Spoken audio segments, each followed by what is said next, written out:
street at night, 1,000 glowing screens, your face lit like a bidder's paddle. The city hums like a cold auction hall where glances are lots and the highest bidder wins. The price rises each time you refresh. In Baudrillard's lens, simulacra outbid substance. Likeness replaces life until the market sells you back a hyper-real copy of connection.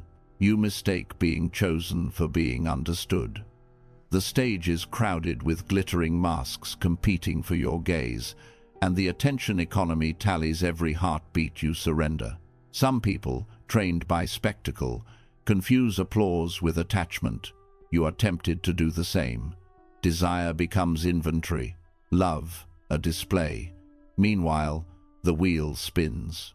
Under Skinner's variable rewards, the next swipe might crown you, so you offer yourself for less of yourself. You think availability equals affection. It only flattens desire and scarcity. The predators are not people but loops, trained to feed on idle minutes and hoard leverage. In these dating dynamics, metrics dress as meaning, and calm becomes rare.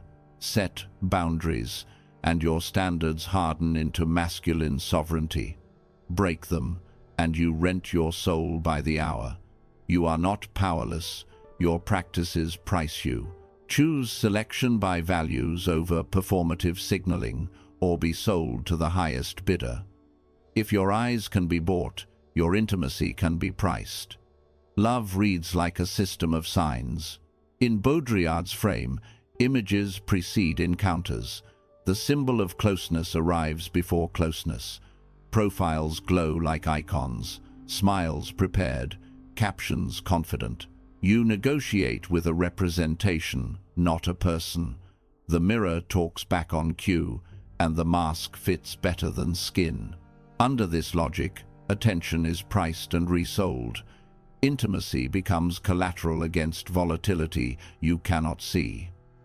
Debord names the drift. The spectacle turns life into consumable scenes. Dates become set pieces, messages, performances, breakups, finales. In the attention economy, what appears most wins. Depth is ignored.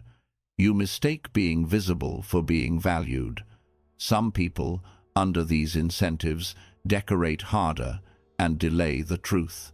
The stage brightens as the room chills, and desire applauds before it chooses. Baudrillard helps you measure the hidden ledger. Followers and like counters act as social capital. A blue check becomes a dowry, a viral moment, a throne. In modern dating dynamics, metrics function as mating signals, certifying desirability without testing character.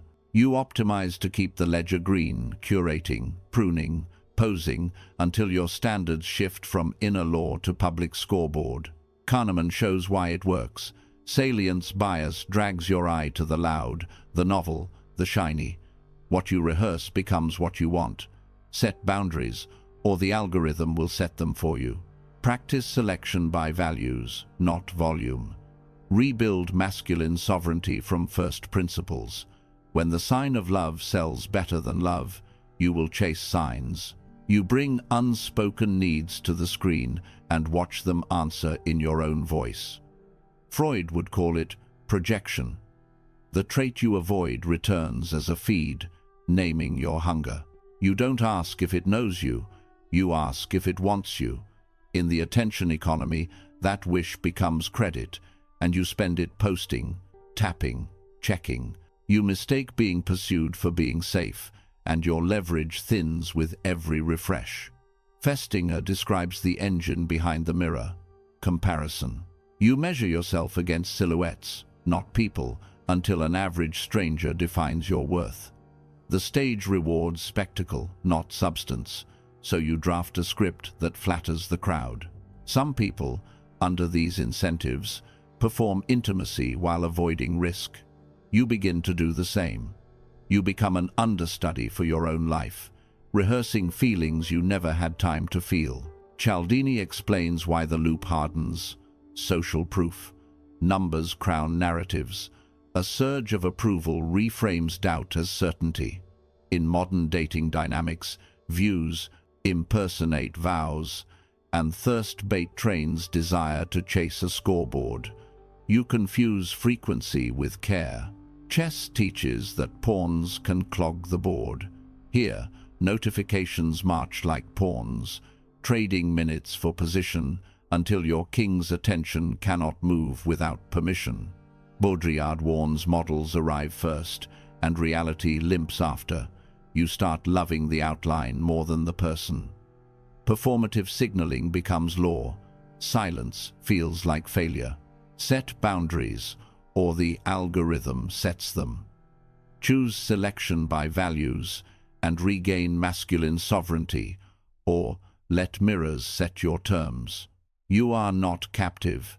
You are the author of standards, keeper of leverage, one who can refuse the mask. The more you perform, the more the model edits your desire. Choice looks neutral because the hallway is carpeted. Thaler and Sunstein would call it a nudge. Doors arranged so the closest one glows. You scroll because it is placed where your thumb rests. Notifications bloom at the hour you're weakest. You think you are sampling, but the menu shaped your hunger. You mistake being busy for being sovereign. In the attention economy, placement is policy, and policy becomes habit. Seligman mapped the slide that follows. Miss a ping, lose a point, feel a drop, repeat until you generalize failure. You lower standards, accept breadcrumbing, and call it realism. Read receipt politics train you to explain yourself to a clock. Some people, under these incentives, stop asking for substance and negotiate for presence. You begin to shrink to fit the frame. You forget that boundaries educate algorithms. Sartre cuts through the fog. You choose, even when refusing to choose. Every tap is a tiny vote for the world you will live inside. Set law for your time. Mute, batch, delete, and your minutes take the throne. You are not hostile. You are exact. You practice selection by values inside modern dating dynamics, not by volume. Masculine sovereignty is not loud. It is scheduled. Baudrillard saw seduction as the play of signs. Here, you win by shaping the game, not pleading with it. Make your consent expensive. Publish a craft ledger. Replace performative signaling with outputs you can name. You are the forge. The feed is more. You volunteer by default, volunteer differently by design. If you volunteered your focus, you can revoke your consent. Desire breathes between yes and no. When you flood the room with availability, tension dies. When you ration with intention, it sharpens. Frank notes that costly signals prove commitment because they burn alternatives. A letter timed after work, not during it. A visit planned, not begged. Salons once curated guests, so conversation had pressure and spark. Duels, extreme and wasteful, still showed that reputation had price. You think more presence equals more closeness. It often equals less mystery. Guard your hours like a throne, and attention bends toward value. Girard warns how mimetic desire copies the nearest appetite. When you chase what everyone chases, you borrow their hunger and their panic. In the attention economy, metrics amplify the herd. A surge of comments crowns the bait, and you want it because others enjoy it. Strategic scarcity breaks the spell. You reply on cadence, not impulse. You keep work blocks intact. You let weekends be slow. You are not withholding. You are weighing the signal so interest remains earned, not streamed on demand. Baumeister shows that constant micro-engagement drains restraint. Ego depletion flattens charm into noise. Boundaries restore voltage. Choose the curated yes over the infinite maybe. End loops that hunt like quiet predators. In modern dating dynamics, generosity means clarity. Invite, propose time, then step back. You mistake constant contact for care. Genuine care keeps the flame alive. Practice self-command. Batch replies. Protect deep, focused work. Close the day clean. Value rises when your time is governed, not grabbed. You leave the stage, and the room turns colder. The laugh track fades, and silence questions your worth. Durkheim would call it anomie. The web of rituals loosens, and the crowd no longer tells you who you are. You feel the ache. The attention economy stops applauding, so your hands shake. You mistake being unseen for being nothing. Hold still, on purpose. Identity does not end when the lights do. It begins when they do not matter. Then comes loss. Becker warned that spectacle feels like immortality. Quitting performative signaling can feel like dying. Friends say, "You changed," as if growth were betrayal. The feed ghosts you for sport.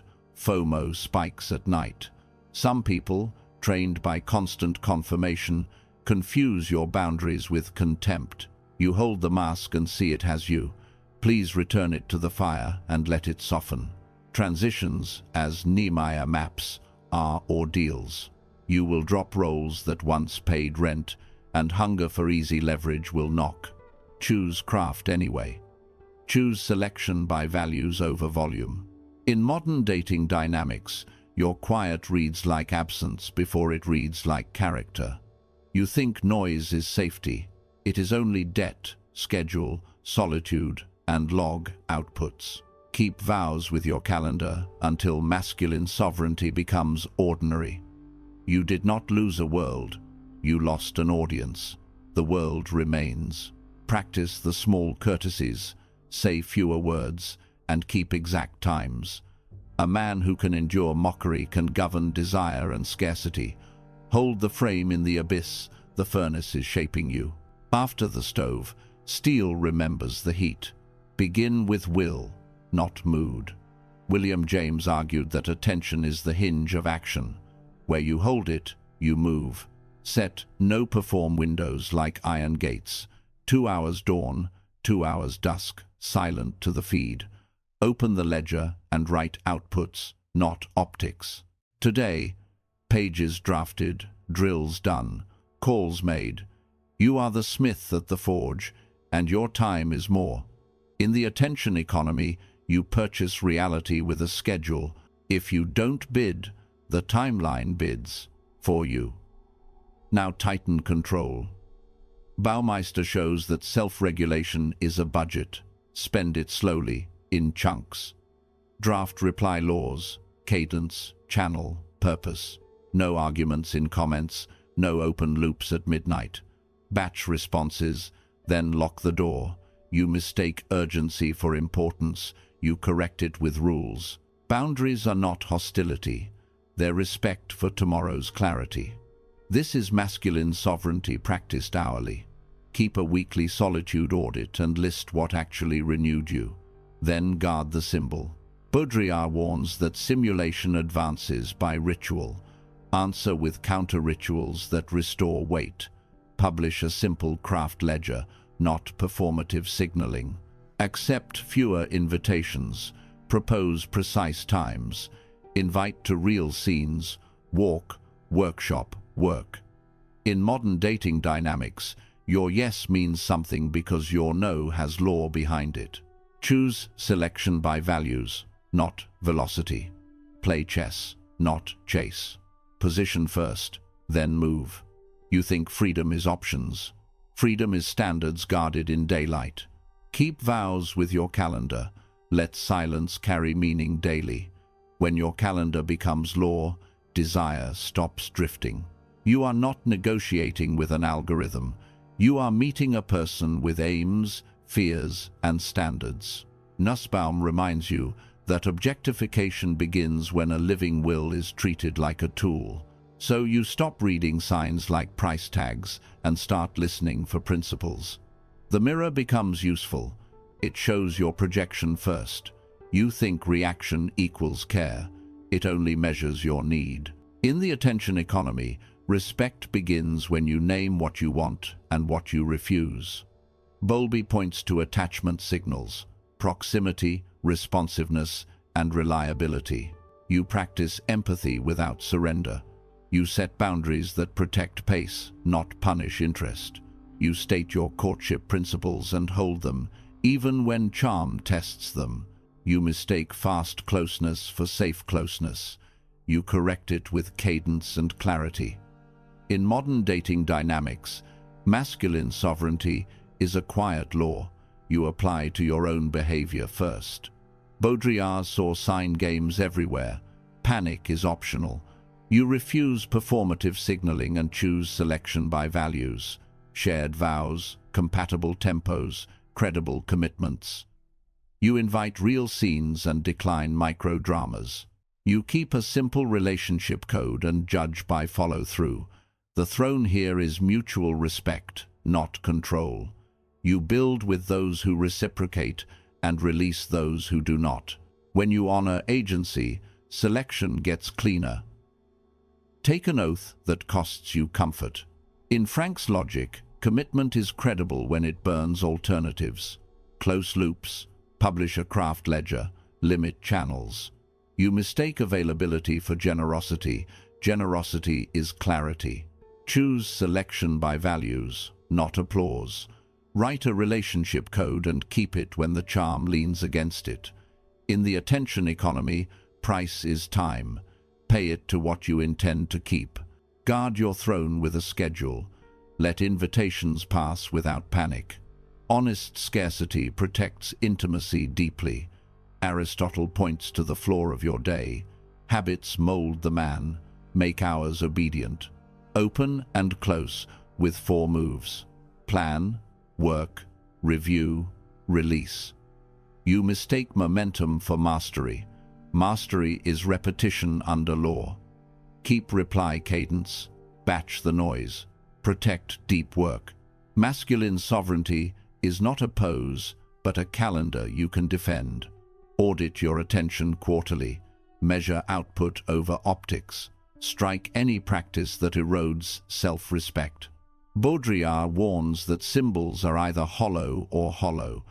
Replace performative signaling with rituals that carry weight. A weekly letter, a set dinner, phones face down, the ledger signed before sleep. Invite women into reality, not theater, and let silence keep pressure in the flame. You are not a product, you are a steward. Speak less promise, make more proof. Crown your hours, take vows that hurt a little and hold a lot. Your hours become a kingdom when you rule them.